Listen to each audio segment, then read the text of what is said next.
Taman Kayangan Salendra Bawana padha wirunggan. Apa kabeh kewajiban ning dalem Taman Kayangan Salendra Bawana wis ana karampungan Jajal? Inci kepareng matur jika mbok sedaya kewajiban kula menika sampun rampung lan boten wonten ingkang sawanci-wanci panjenengan menika ngesake menapa kemawon niku namung nyadong dawuh panjenengan lho Kang Mbok. Oh, kaya ngono to. Apa bener kuwi Jajal Kinanti? Leres Kang Mbok, sedaya aturipun Kang Mbok Sripundak menika bab kewajiban sampun rampung sedaya boten enten ingkang kecewanipun dalem panjenengan lho Kang Mbok. Nintos kabeh kewajiban ning dalem Taman Kayangan Salendra Bawana.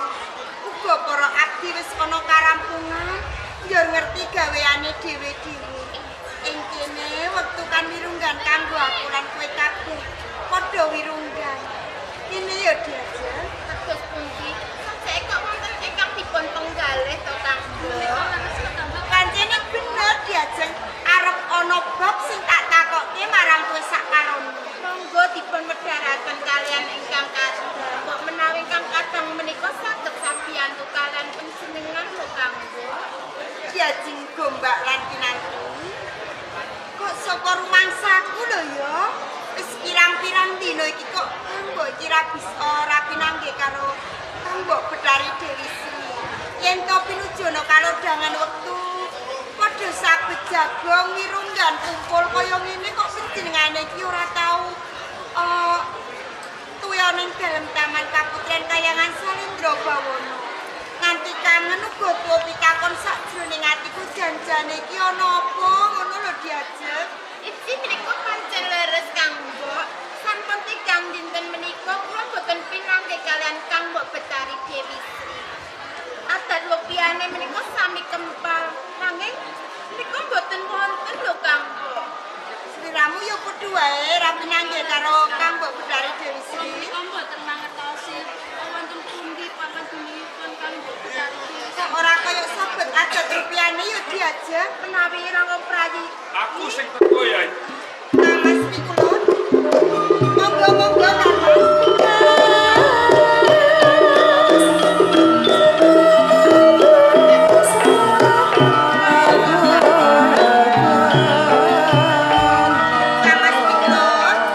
Yai, Kok kadingaren janur gunung tindak wonten ing dalem Taman Kayangan Salendra Bawana.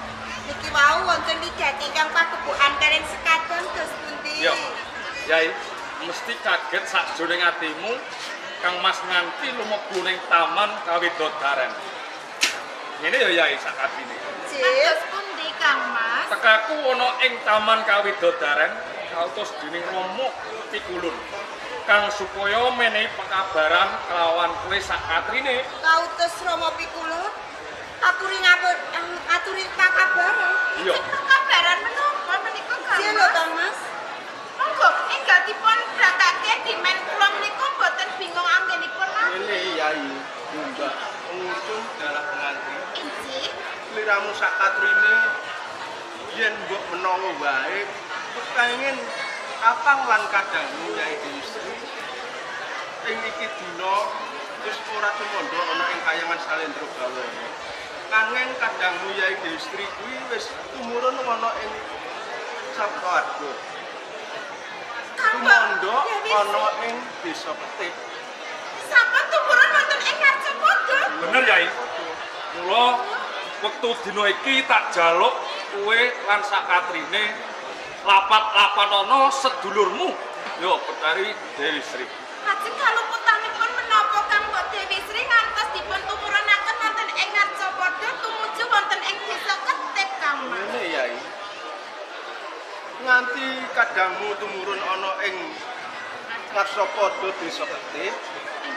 Kuwi mergo nalika ana ing Kayangan Salendra Bawana kuwi digegerake dening wiyaksa ingkang kepengin nglamar yang kadangmu Dewi Sri.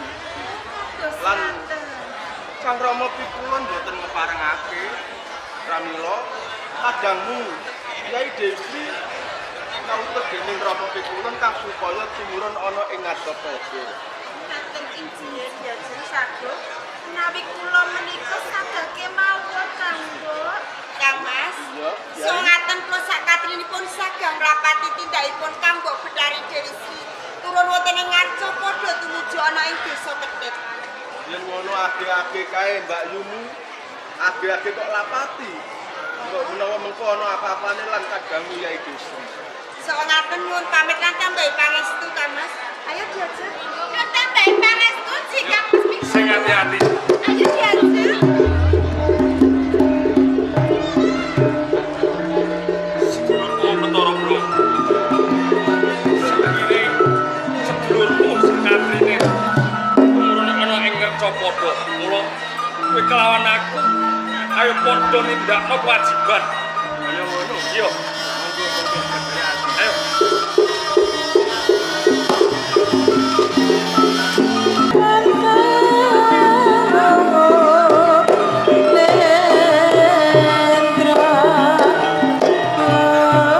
Iya juga.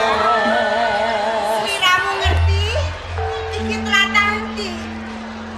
Iki sampun wonten tumurun wonten ing Ngarcapada Kang. Aja bener ning tlatah endi diajak. Tlatah pundi? Kula kok dereng mangertosi Ji Kang Mbok. Kula tak sawang-sawangan rumiyin-rumiyin. Oh, kadose menika sampun tlatah wonten ing Ketep Kang Mbok. Iki wis tlatah Ketip. Ji, Oh yen to ngono ya. Jelas tinggal goleki Kang Mbok Betari Dewi Sri. oh ngaten.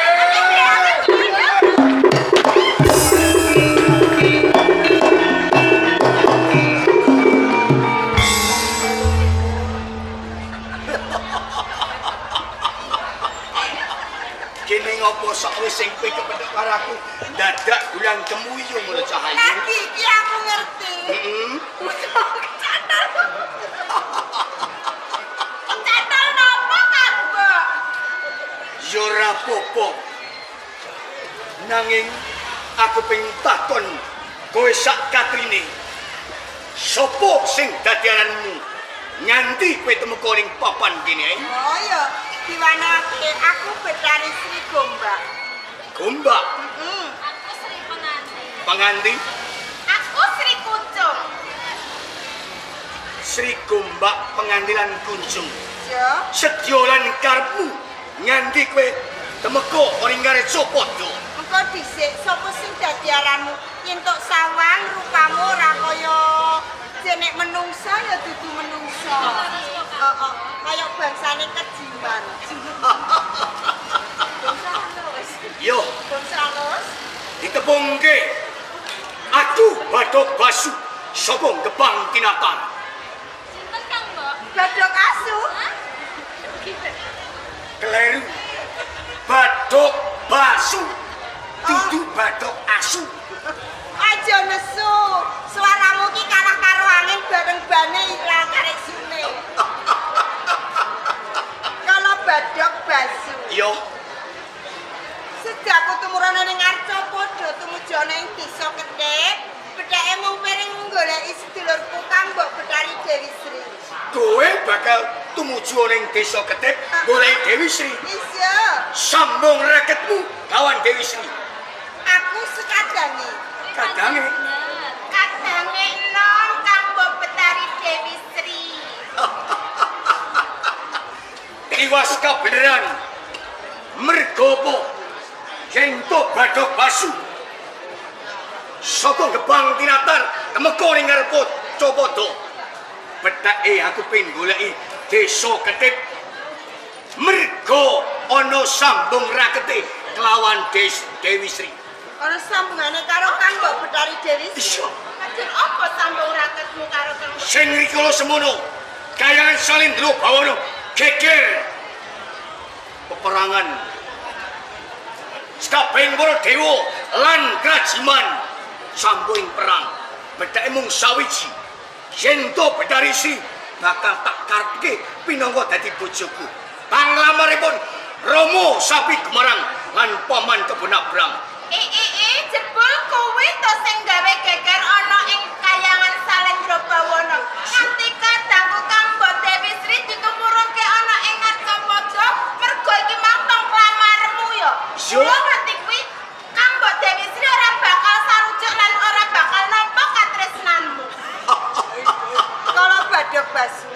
kepiye Gombang? Ing kene aku njaluk minggiro. Tak tutuhke lakuku marang sekadangku sakarone ngobati kambok Betari Dewi Sri. Perkara kowe goleki kelawan Dewi Sri gampang. Gampang Mengko bar tak rewangi. kok rewangi. Ning aku ora butuh kok rewangi, mergo nggonmu rewangi mawa pamrih. Pancen ora tak selaki. Sedyolan karepku mung sawiji. Betari Sri tak pundhut garwa. Sakwise sing aku ngerti ayuning Betari sak katrine tak sabarke. Aku ora entuk Dewi Sri apa-apa sing baku wis sak katrine gelem leladi kelawan aku. Lah kok penak temen tembunge bareng siji ora ngersake kok malah Kalau badak basu. Kepiye ngono Gombak? Lho iki tresnani sekadangku kambok Betari Dewi Sri ditampe ora gelem. Lho iki bareng ngerti aku karo sekadangku sakarone kok jatuh cinta. Ora apa-apa sing baku iso kelakon.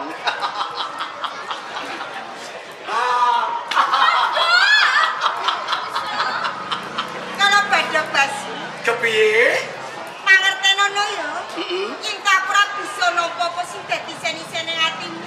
Aku ora bisa nampa katresnanmu. Ing nganti kowe iki tresnani aku, mesti bae kowe iki ngomongi kodrat. Iya, kowe iki mana bangsane kajiman. Dundane Bathara lho. Bangsane reksa kudune entuk ora seksi. Ora ana reksa kontok Betari iki ora ana. Senajan to gede bebendu sing temempuh lawan Bathok Basu. Ora batak gagas, ora batak rewes, nanging sing baku kowe gelem lati ya. Kalau badak basu, Iya. ya kok kepenak temen tanganmu jiwa-jiwet rumangsamu lho ya. Nak kowe ra kepengin dijiwit, gletak aku bisa nesep madeni katresan anak rampung kok. Lah kok ngeduk kowe. Kok enak, Ya. letak kok sesepaduku nebar kok tinggal. Yen iki ngondro. Ora usah kok condro, aku ora butuh kok condro. Kowe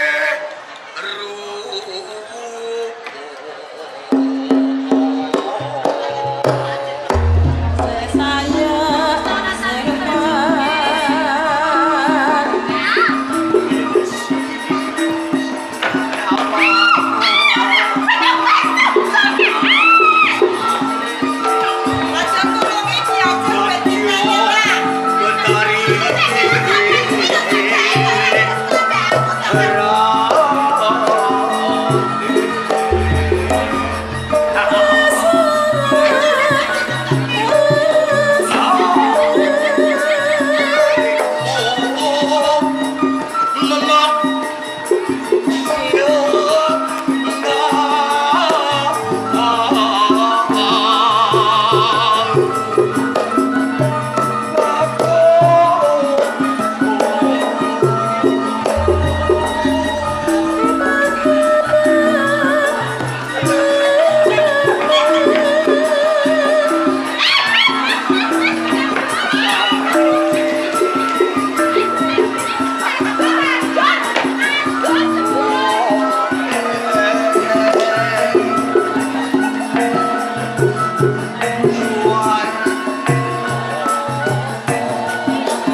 iki dipangan ae, Pak. Seneng kowe ya diwangi. Sajake aku kok seneng karo ora sudi. Cemburu, cemburu. Apa cemburu karo apa? Sampai nak gelem wong telu kita pek bojo sampe tak bagi sitok. Coba sini. Pemilih, baik pemilih. Sampai milih sing iki apa sing loro kae? Kabeh. Kok gas milih? Kabeh. Lah kok kuat ngatasi kok kabeh. Kamu tukang soten ora? Iya. Nilai sing kuning. Ose yo. Nek umpamane iki sum ketiga luwe becik yo milih sing cilik. Nek musim rendeng milih sing abang sing blenduk. Nek dene iki musime ora ketiga, ora rendeng, milih sing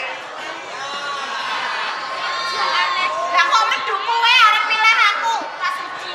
Kalau badan kowe iki jange gelem apa ora kok? Iki ketok kurang marah. Piye lho Kang Mbok? kok dhisik lho kowe nek karo aku kok plak-plak. Aduh. Biasamu. Mangsamu. Mose. Apa? Gombak. Kowe aja sembrono to. Iya. Iki rong tak kekno kowe kok malah kok pancal karepmu piye? Aku ora butuh kok wene dhuwitmu kuwi elek. Duwek kowe elek. Heeh. Aku duwe wae tak tinggal lho. Kowe sawise kandha duwe kok tinggal. Tukang syuting lho pengen jaluk terus kowe. Padha basu. Kepiye? Kene ngopo kowe saiki kok saya ndodo tumindamu ora saya mendok. Senajan mbok peksa marang batinku aku ora bakal tresno marang kowe. Mergo apa? Sing miwiti kowe sak katrine. Kok bisa aku? Sing to kowe gelem ladi kawan aku ora bakal minta sing glodro kaya ngene. Kalau badhe basu. Yo. Kok tumindakmu wis ngasruk. Heeh. Arep kok kaya ngopo kok peso kok ripek tetembungan Kang Manis Manuhara kok pameri bondo donya bebasan swarganing donya aku lan sekadang ora bakal kenggo marang katresnanmu. Gombak kunjungan kowe pengani. Eh, Sakwise kowe nampik lan nampik rumangsa tuwa ing penggalihku. Raja sendok karep ki kepiye, Pak? Yen to kowe budi tak sembadani. Bonggo batak prawoso. Nanti besok aku ora bakal sudi dadi Ora kan kapek.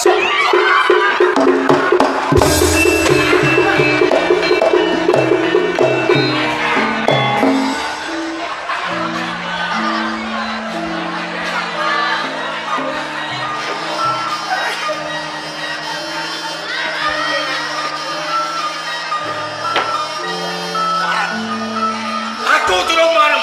Yen todo durung bisa kelakon jaman kawon.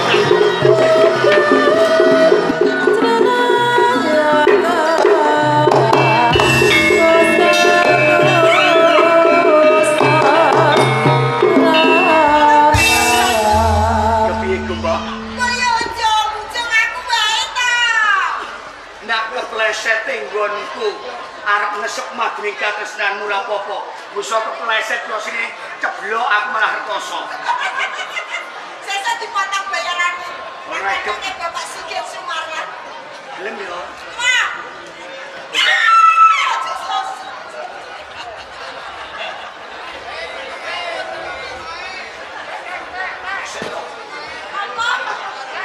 Aku kok gumun.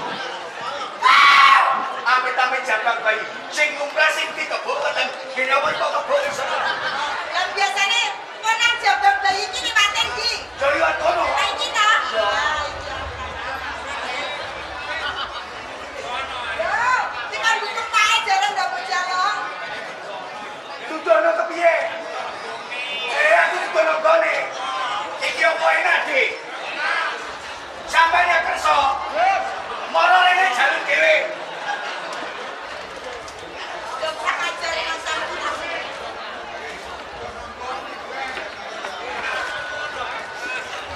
Kalau pada basi Kepiye, Gombak?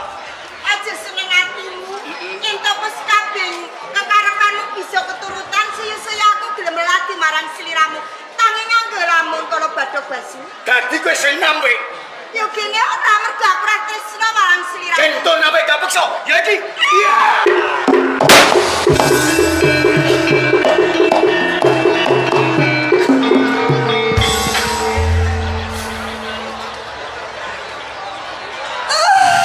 Aduh.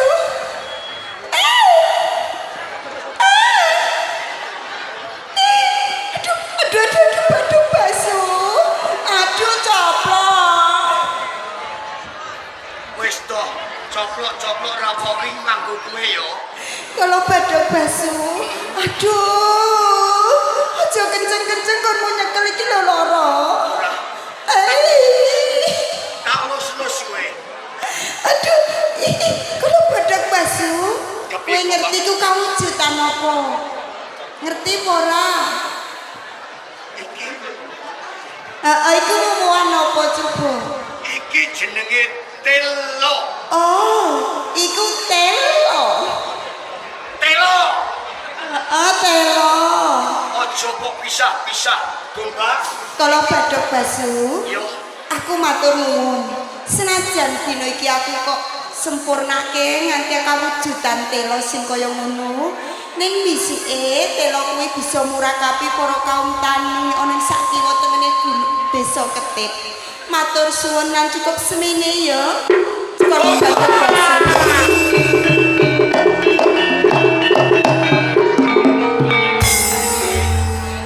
Tembungmu sak kelimah. Besok murakapi ana wong ana ing desa Ketip. Ora.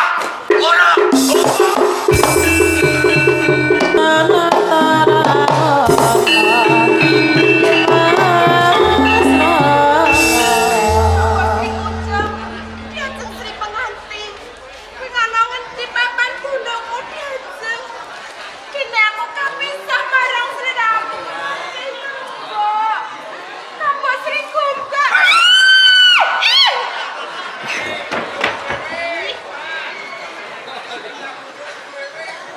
Piye? Badok Basu.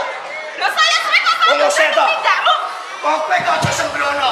Kok ngomong bojomke iki betari aku rajiman. Kok bojomu dhewe? Badok Basu. Iki aku kapisah marang sedulurku Kang Mbak Dewi Gombak lan Sri pengantin. Yo, Ya mergo tumindakmu Badok Basu. ora ngemuke pisah sedina rong dina. Nanging yen to iki dina kadangmu Gombak wis tak tuwalke nyawane saka ragane. Lho, kowe kejem kowe wong nges. Badok Basu.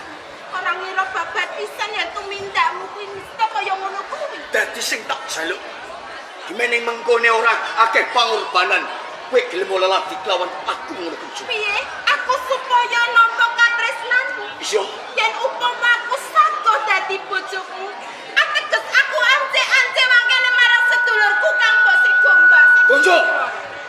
Apa? Tembung sak kelimah nyonyok rasa batinku nyabangke kawan kupingku ini bang nyepet beripat gue becek soiki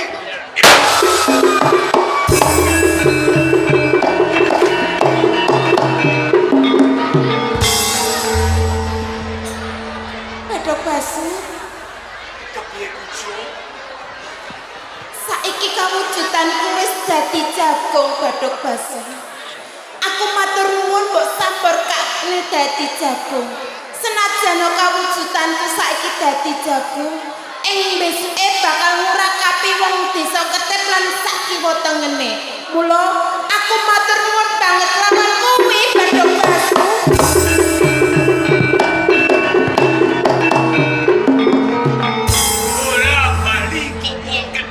bola bali wong Ketip sentono rusuh iki aduh pas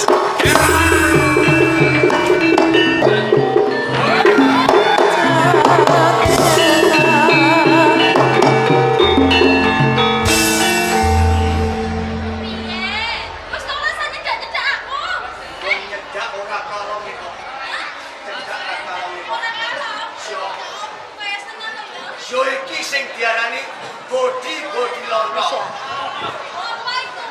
Dipangan esuk go sarapan enak. Awan yo seger. Bengi malah tanduk meneh. Wong cilik doyan, wong nom yo glimet, wong tuwa games. Dadi enak pangan bar subuh.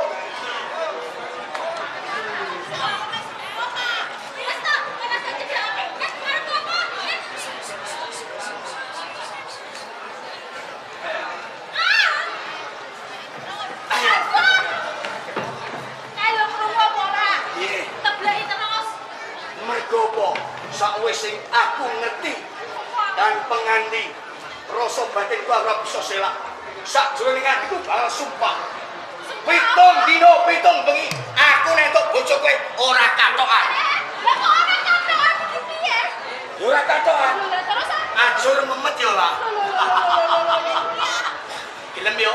ah, Mau? kok dhisik? Aku nganti kapisah karo kadang-kadangku iki mergo saka tumindakmu. Yo ora tak selaki. Lah yo lah kok men ngetokne aku ae nek pengen bojo aku apa ora ono liyane coba. Mergo rasa batinku sing bisa nakoni jaba kowe.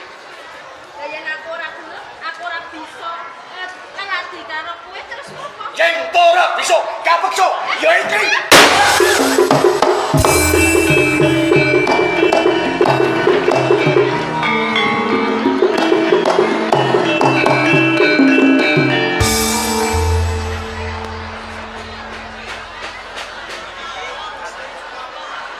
Bener penganti semok.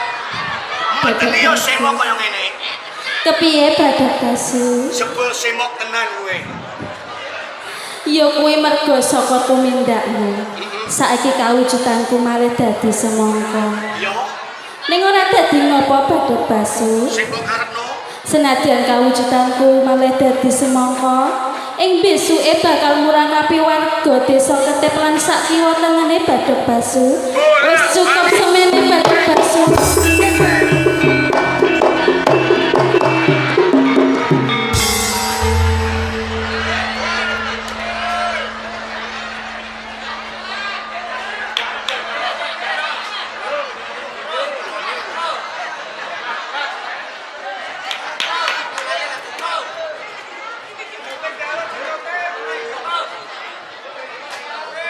Ayo daya. Tunggu dhewe.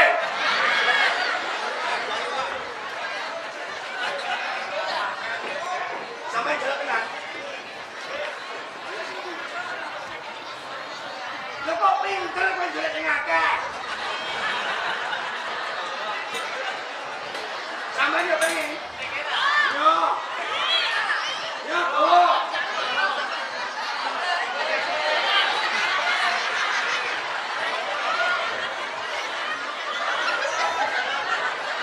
Kowe cek kepengen meneh. Yo sakjane kok.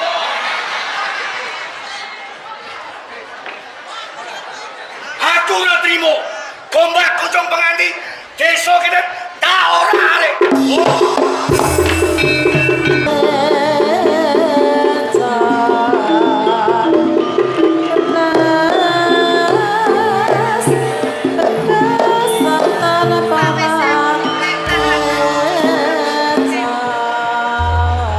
Kaya aku medho ning Arcapada ning desa Ketip. Aku bener ya. Iki ngono. Aku temurun ana ing desa Ketip. Nanging kok gumun. Anggonku nyawang pembangunan ana ing desa Ketip kene kok katon asli. Bangunane katon iki. Rumangsa aku bakal betah manggon ning kene.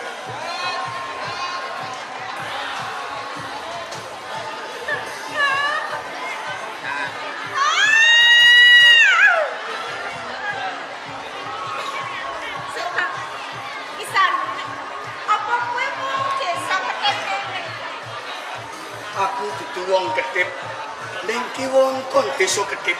Lah, Isu Dadi kok dudu wong Ketip to? ora oh ya wis ya. gosik-gosik. Kene ngopo sakwis sing kowe ngerti? Yen to aku dudu wong Ketip dadak kowe ninggalke kelawan aku. Mergo aku tumuju ana ing desa Ketip iki.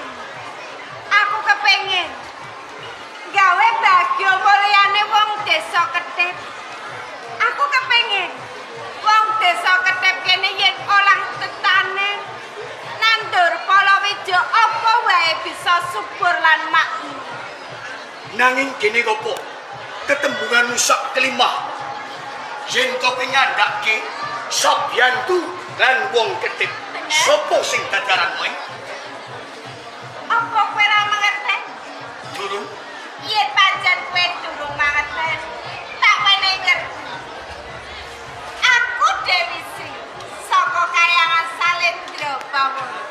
dadi kowe Betari Sri.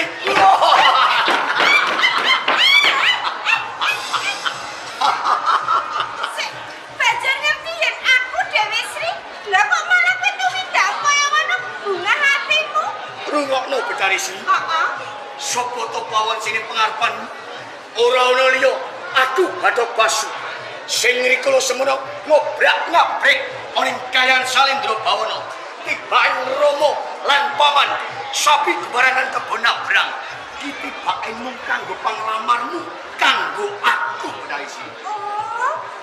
Dadi sing gawe panas sing ana ing Kayangan Salendra Bawana ora ana liya ya mung keluargamu. Yo Ning ngene ya Bathok Basu. Yen kabeh keluargamu utawa ramamu, wong tuamu, munggah ana ing Kayangan Salendra Bawana, arep lamar salah sawijining Betari ora ana liya ya mung aku. yo Apa wis dipikir? wis tak petungkan limet batilanmu kini. Sebab apa? Siramu ngerti dhewe. Antarane Kajiman lan Betari ora bisa nyawiji dadi siji. Mestine wae yen kowe kadereng bakal entuk siku dendane yang Widiwasi. Betari Sri, Apa? senajan to gede bebendu sing tak tompo nanging aku ora tak rewes ora tak anggap sing baku aku bisa kelakon entuk bojo kawan kowe. Aja mbaju. Yen kowe mbaju, ora mung Kayangan Salendra Bawana sing bakal panas. Kabeh ana Arcapada menungso sing ana ing Arcapada bakal kening kesempyo ing aratan. Mergo apa? Mergo kowe lan aku ora bisa sawiji dadi siji. Nanging Betari Sri, sadurunge aku petuk karo kowe, sapa gombak kuncung lan penganti ki mesti lorimu. Bener? Yen to iki dina wis sampurna. Mergo apa? Mambeng apa sing dadi lekasku? Nampik katresnan kapeksa tak sirnak ing pengarepan. Ora ngono. Pancen kowe kuwi krajin. Kowe arep seksa. Pancen tumindakmu ala. Yo, Kowe mentolo kelawan kadang-kadang pusakatring. Apa aku kudu saguh dadi bojomu Bathok Basu? rungokno sepisan maneh. Tak riwangi aku wis katresnan. Ngrais katresnan sok tumetes luntur aku bisa netep margining katresnanmu. Kurange apa? Aku bal ngayomi kawan kowe. Nanging atimu wangkal pindhaning watu item ngono Dewi Sri. Bathok Basu. Ora ana tinane Kajiman kuwi ngayomi lan betang. Ora ana tinane Kajiman bisa bagya mulya kelawan Betari Dewi Sri. Yo, Aku ora bisa. kena penampet lan katresnanmu. Lan katresnanku cento ning Kayan Salendra Bawana. Nanging ki beda ngarca padha gelem ora gelem batak rugo.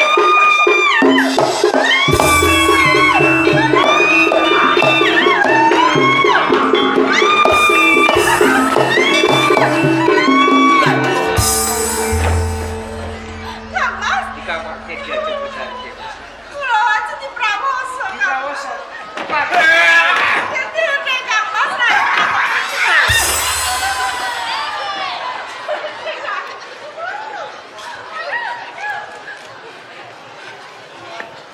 Sopo kowe?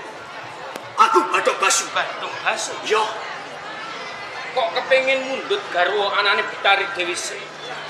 Kamangka pratelane Betari Dewi Sri ora ngimbangi rasa tresnamu Bathok Basu. yen to iki dina durung bisa ngimbangi katresnan. Iya. Nanging aku dadi kapitayan. Setitik bokos titik mengko yen cedhak lan aku bisa nresnani diri pribadine nresnani kawan aku. Tresna jalaran saka kulino kuwi ujare wong akandha nanging durung kapara nyata. Mula kanthi kuwi ning kene aku Bathara Sri Sadana sing bakal ngayomi kelawan Betari Dewi Sri.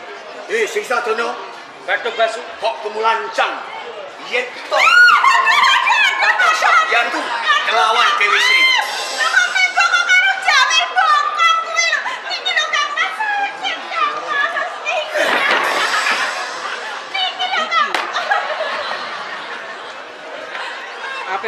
mengko Bathuk Basu.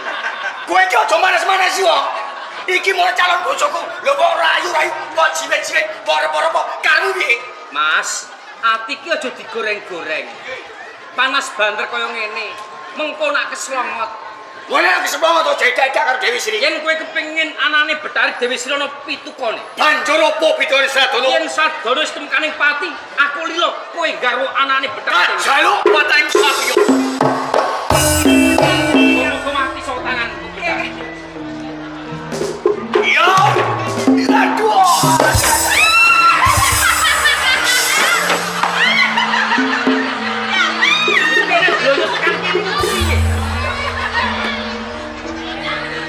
Aku ning kene kok delonyo tekan kene kan. Dadi anak cuy. Mundur ngene kok.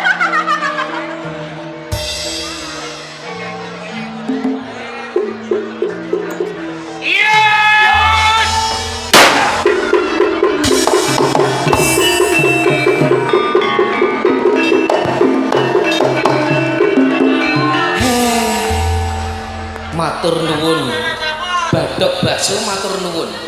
Aku kok sampurnake dadi degan. Iki lagi degane. Yen kowe kepengin ngerti, yen wis dadi klopo kuwi santene ya migunani. Kowe kok beda-bedake degan karo klopo karepmu kepiye? Yen degan kuwi kanggone wong-wong sing padha nandang sayak. Kuwi kemlamut, kuwi kena kanggo tambah kekuatan. Nanging yen santen kuwi yen wis tuwa, kowe ngerti, glugune wae kena kanggo gawe omah. Sadane janure kuwi kebak kanggo piguna kaum wong tani. Mula kanthi kuwi Bathuk Basu, senajan aku ora bisa nyawiji kelawan Betari Dewi Sri, besuke aku bakal nyawiji. Cukup Bathuk Basu, cukup.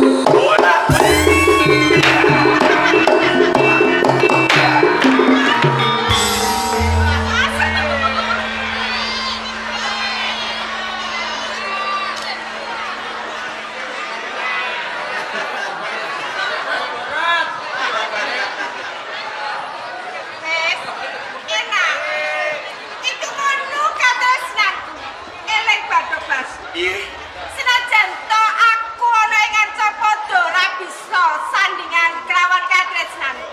Ning besoke mestine wae aku bakal nyawiji kelawan katresnanku. Sing tak jaluk Dewi Sri. Apa?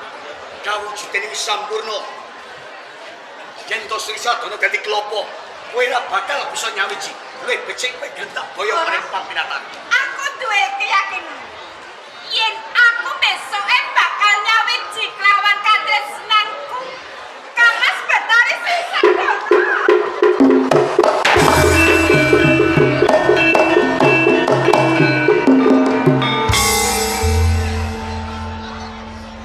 Aku ora nrimakake. Yen to saka kayangan Salendra Bawana, Sri Sadana gombak kuncung lan penganti. Mung kanggo ngrakapi wong-wong desa Ketip. Nanging rungokno. Yen to isih ana Bathuk Basu, aja anggap kowe iso tentrem.